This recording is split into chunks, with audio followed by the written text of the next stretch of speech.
This is Optimal Living Daily, episode 1901, Living a Mosaic Life, and The Art of Showing Up for Yourself, both by Robinson of Athena Wellness.com. Hello, old friend. I'm your narrator, Justin Malik, reading you blogs every single day of the year to help you live a more meaningful life. There are no interviews, so it's not really a typical podcast, just me reading blogs and sometimes books. Today's two articles are from a brand new author to the show. I'll tell you more about Kathy right after the reading. So for now, let's get right to it as we optimize your life. Living a Mosaic Life by Kathy Robinson of AthenaWellness.com. I recently had a conversation with Christy McLean, a multimedia documentarian, coach, and global advocate who shared an alternative approach for those who may have felt frustrated by past, well-meaning career advice to follow their passion. Christy recommends welcoming all interests into your work by exploring activities you enjoy and creating a values-aligned portfolio.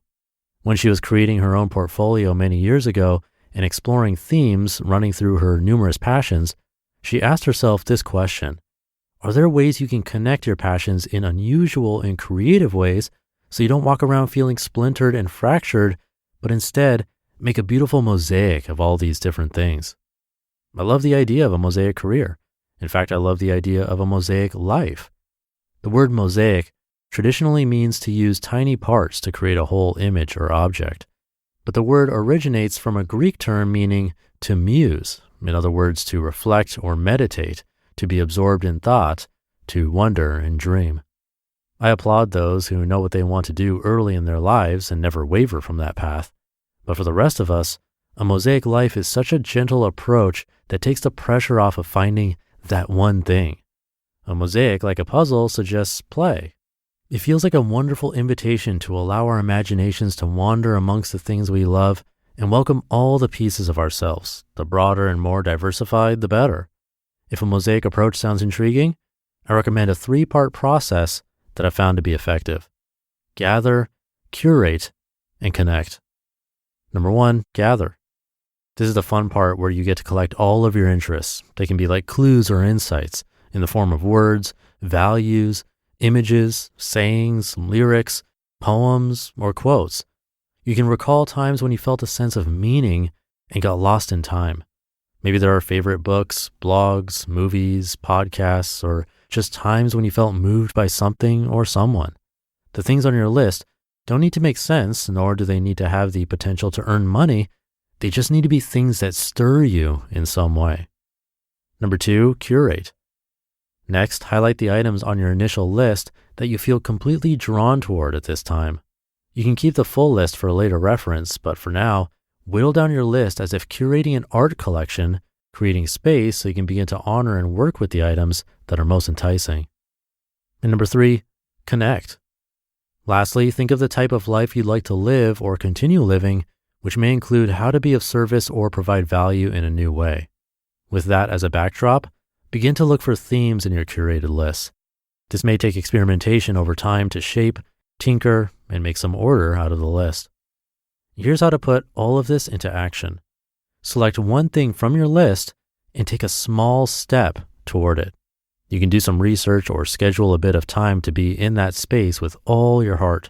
The idea is to spend time doing something that increases your energy, allows you to lose yourself for a bit, and makes you feel great once you're done.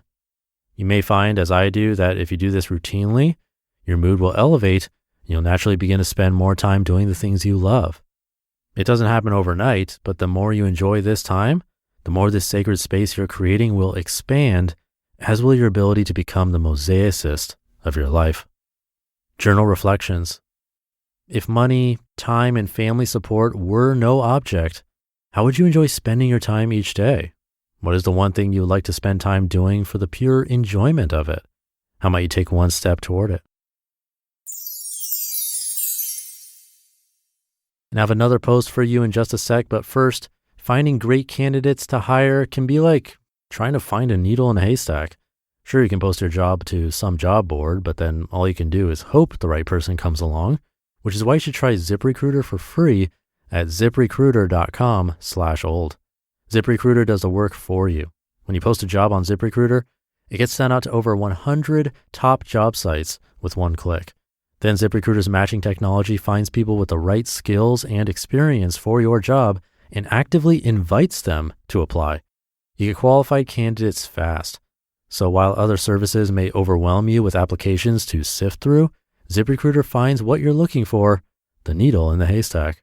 In fact, ZipRecruiter is so effective that 4 out of 5 employers who post on ZipRecruiter get a quality candidate through the site within the first day. And right now you can try ZipRecruiter for free at ZipRecruiter.com/old. That's ZipRecruiter.com/OLD.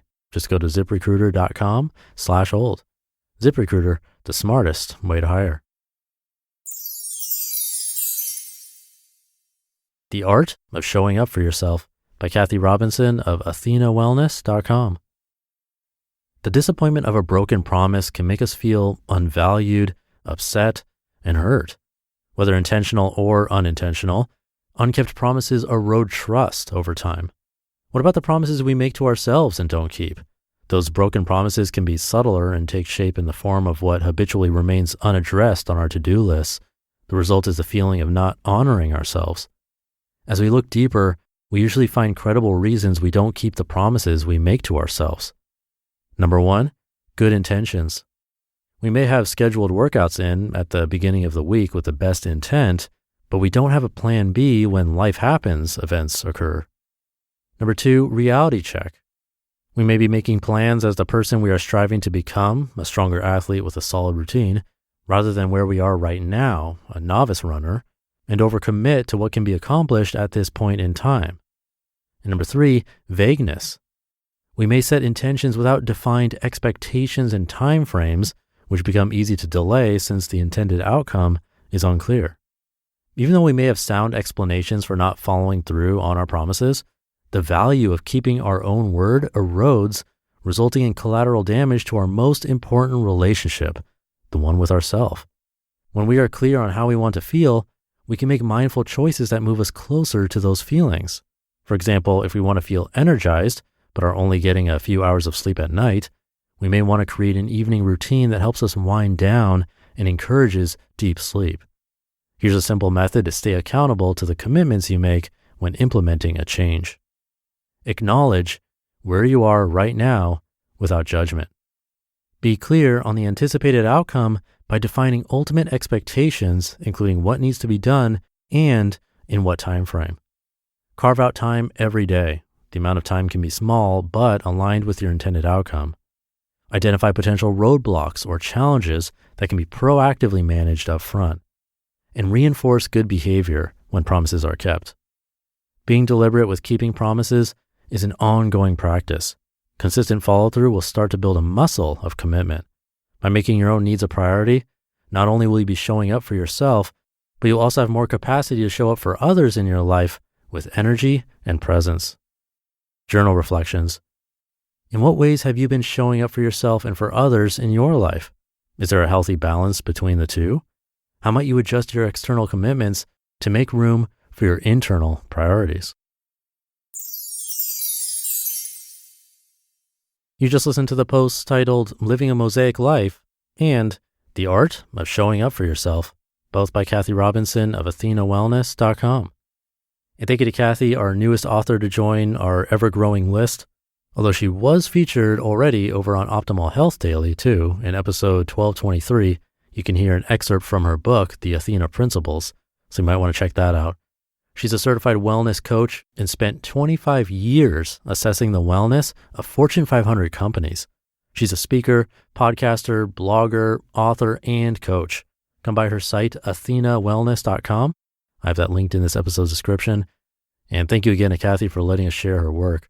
I love that she included journal reflections at the end of her posts. Perfect for you if you're the journaling type. Kind of reminds me of our Optimal Living Daily workbooks, where we created journal entries from some of our favorite articles I've narrated here. She did that exact same thing for you. Her blog would have come in handy had we found her before working on that. But in either case, a really cool addition to her blog, so check it out. And by the way, if you're not familiar with the Optimal Living Daily workbook, you can check that out. It's a journal with around 100 prompts from 100 episodes of this show. People are loving it so far, so you can find it at oldpodcast.com/shop. I'll leave it there for today. Have a great day, and I'll see you tomorrow where your optimal life awaits.